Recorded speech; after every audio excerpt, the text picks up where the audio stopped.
लक्ष्मीनाथसमारम्भां नादयामनमध्यमाम् अस्मदाचार्यपर्यन्तां वन्दे गुरुपरम्परां यदिराजाय विद्महे श्रीभाष्यकाराय धीमहि तन्नो रामानुजार्य प्रचोदयात् ஆழ்வார்கள் திருவடிகளே சரணம் எம்பெருமானார் திருவடிகளே சரணம் ஜீயர் திருவடிகளே சரணம் யோ நித்யமச்சுதபதாம்புஜ யுக்மருக்ம व्यामोगदस्तितरानतृणायमेने अस्मद्गुरोर्भगवतोऽस्य दयैकसिन्धो रामानुजस्य शरणं शरणं प्रपद्ये நீரார் கடலும் நிலமும் முழுதுண்டு ஏலார் ஆழம் இளந்தலின் மேல் துயிலந்தாய் சீரார் திருவேங்கட மாமலை மேயாராமுதே அடியேர் கருளாயே. எல்லாம் வல்ல ஏழுமலையான் பெருங்கருணையால் 4000 திவ்ய பிரபந்த பாசுர பதிவேற்றங்களின் வரிசையில் இன்றைக்கு 2716வது நாள் பாசுர பதிவேற்றம். நம்மாழ்வார் அவருடைய திருவிருத்த திருமணினுடைய 77வது பாசுரத்தை சேவிக்க இருக்கிறோம். முதலிலே தனியன் கருவிருத்த குழிநீத்த பின் காமக் கடுங்குழி வீழ்ந்து ஒரு விருத்தம் புக்குழலுருவீர் உயிரின் பொருள்கட்கு ஒரு விருத்தம் புகுதாமல் குருகையர்கோன் உரைத்த திருவிருத்தத்து ஓரடு கற்றீர் திருநாட்டகத்தே என்று கிடம்பியாச்சான் அருளிய தனியன். இது 77வது பாசுரம். இந்த பாசுரம் தலைவியினுடைய வார்த்தைகளாக வருகிறது.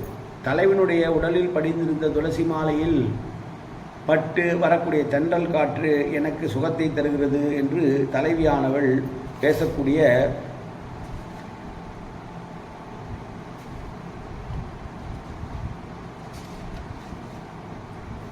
பாசுரம் என்று நினைத்தோம். தவறு. மாலை பொழுதுக்கு ஆற்றாது தலைவி இறங்குதல் என்கிற பதிவு இது. அது 74வது பாசுரத்திலே தென்றல் காற்று என்னை இன்புறுத்துகிறது என்று பேசினாள் தலைவி. இந்த 77வது பாசுரத்தில் என்ன பேசுகிறாள்னால், மாலை பொழுது நீடித்து கொண்டே செல்கிறது, எனவே எனக்கு வருத்தமாக இருக்கிறது, நான் பெருமாளை சேர இயலவில்லையே என்று வருத்தத்தோடு பாடுகிற பாசுரம். பாசுரத்தை சேவிப்போம். திங்கள் அம்பிள்ளை புலம்ப தன் செங்கோல் அரசு பட்ட செங்களம் பற்றி நின்று எங்கு புன்மாலை தென்பால் இலங்கை வெண்கலம் செய்த நம் விண்ணவர் பிரானார் துழாய் துணையாய் நங்களை மாமை கொள்வான் வந்து தோன்றி நலிகின்றதே. கதிரவன் பகல் முழுதும் தன்னுடைய வெண்கிரணங்களால் அது அரசாட்சி செய்து விட்டான். மாலை பொழுது வந்துகிறது. அவன் தன் அஸ்தமிப்ப நேரத்திலே செவ்வானத்தை அடைகிறான். இதனை அறிந்த கதிரவனுடைய பிள்ளைகளாகிய பிறச்சந்திரன் தனித்து நின்று அழுது புலம்புகிறான்.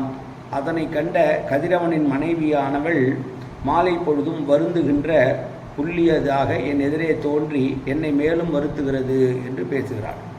தென் திசையில் அமைந்துள்ள இலங்கை நகரத்திற்கு சென்று அந்த அரசனை வென்ற ராமபிரான் அணிந்துள்ள துளசி மாலை என் மீது படிந்து வந்த காற்று என்னை துன்புறுத்துகிறது என்று எண்ணிக்கொண்டிருந்தேன். ஆனால் இப்போது மாலை பொழுதாகிய இந்த பெண்ணும் அதனுடன் சேர்ந்து கொண்டு நம்முடைய மேனி நிறத்தை கொள்ளை கொள்கிறது, நம் எதிரிலே வந்து தோன்றி நம்மை வருத்துகின்றதே என்று மாலை பொழுதை பற்றி பேசுகிறாள் தலைவி.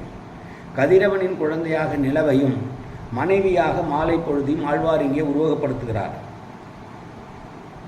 மகன் சூரியன் மகிழத்த மாலை பொழுது மகன், சூரியன் அவன் கணவன், சந்திரன் அவனது மகன். மாலை பொழுது மகள், சூரியன் அவள் கணவன், சந்திரன் அவளது மகன் என்று சூரியனின் சிவந்த கிரணங்கள் அவனது செங்கோல் சூரியன் மறைவது கணவன் இருப்பதற்கொப்பு, இது முற்று உருவகம் என்று கொள்ள தடையில்லை என்று சொல்லுகிறார்கள். சந்திரனான குழந்தை அழுகிறானாம்.